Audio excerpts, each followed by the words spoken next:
na umaabot ho ng 2.5. Medyo may kamahalan ho yan dahil sa labas ay umaabot ho yan ng halos 5,000 pesos. Ito po yung surfing board nila na sailing board. Ginagamit ho nila pa windsurfing. Ayan.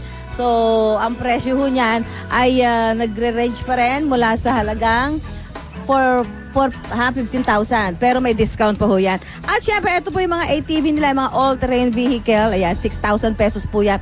May discount pa. At itong mga nakikita nyo, mga remote control cars na paborito ng ating mga anak. Ayan, lalong-lalo na yung mga boys.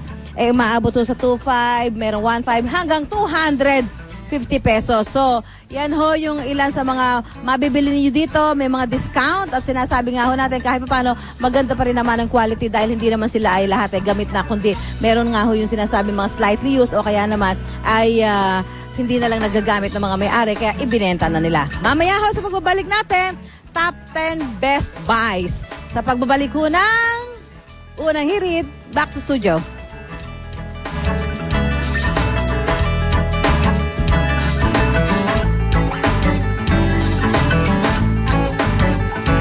Ang bahaging ito ay hatid sa inyo ng mula noon hanggang ngayon.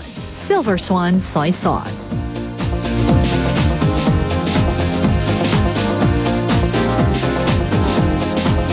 Kuya Lar, good morning. Yes, good morning. Relax lang kami dito. Talaga, Thursday na kasi. Oh, that's true. Malapit na ang weekend. Thursday, chikahan tayo mga kapuso tungkol muna sa inabangan ng bayan na alitan at batian ni na Chris Aquino at Rufa Gutierrez. National issue ba ito? Parang ganun no? Tuloy na nga nakamove on ang dalawa dahil matapos tanggapin ni Rufa ang sorry ni Chris, kahapon ay nagbalik trabaho na siya. Panoorin natin ito.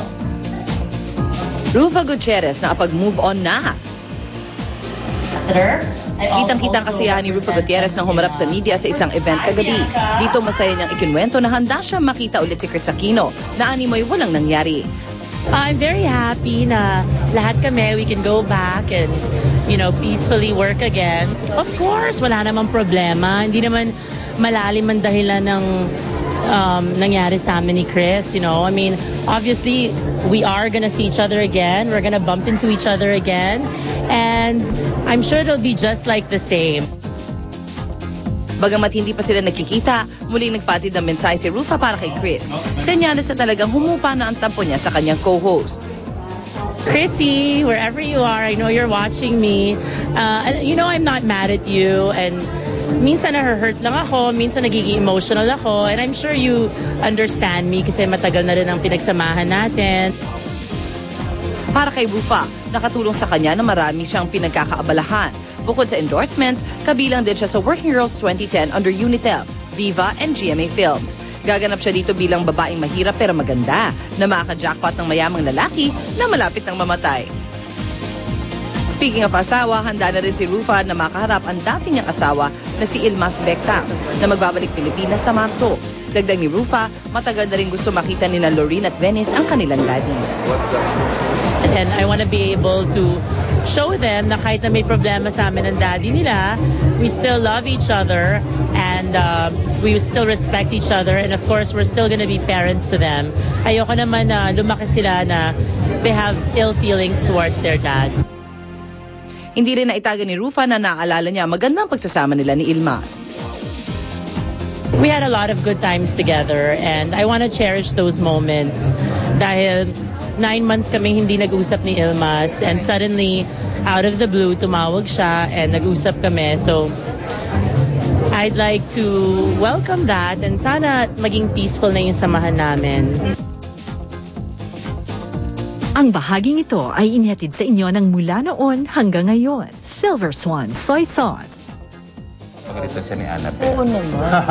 Alam mo, may something pa, sa puso. Meron. Siyempre, hindi naman mawawala yun. Oo. Siyempre, that was quite a love affair they had. Yeah. At saka, very passionate sila pareho sa kanilang damdamin sa isa't isa. Kaya, hindi ka taka-taka kung ganun pa rin, mahal pa rin ni Rufa si Ilmas at mahal pa rin ni Ilmas si Rufa. Sabi nga rin ni Ilmas kay Rufa, okay, don't hesitate to call me if you need anything. Oo. Tapos, excited rin yung dalawang bata. Oh, naku, yun ang pinaka-excited. Siyempre, makita yung daddy nila.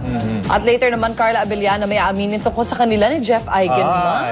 At eto pa, nakaabangan nyo, Jeneline Mercado, bakit kaya ayaw daw pag-artistahin ng anak. Si Yan Baby at iba Jess. pang hot showbiz news sa aming pagbabalik. Ipatakin na, Connie. Yes, mga kapuso. Heto na ho ang pagkakataon ninyo para tanungin ang mga gustong maging susunod na leader ng bayan. Ang mga bisita natin mamaya, sina Brother Eddie Villanueva at Perfecto Yasay. Kaya mga tanong ninyo po sa kanila, ihirit na dito sa UH Hiritan 2010. Sa cellphone naman po, i-text lang ang salitang hirit, space, ang inyong tanong, name at address at ipadala po yan sa 367 para sa mga smart at talk and text subscribers at sa 2344 para sa mga Globe, TM at Sun subscribers. Sa landline naman, maaari din po kayong tumawag sa Hiritan 2010 hotline number 981-1961. Inuulit po namin, 981-1961. At sa internet, mag-iwan po ng inyong tweet sa aming Twitter account, Hiritan2010. Ayan. At ilagay lang po kung ang tanong ay para kay Brother Eddie Villanueva o kay Mr. Perfecto Yasay. At itatanong na namin yan sa pagbabalik syempre ng unang hirit.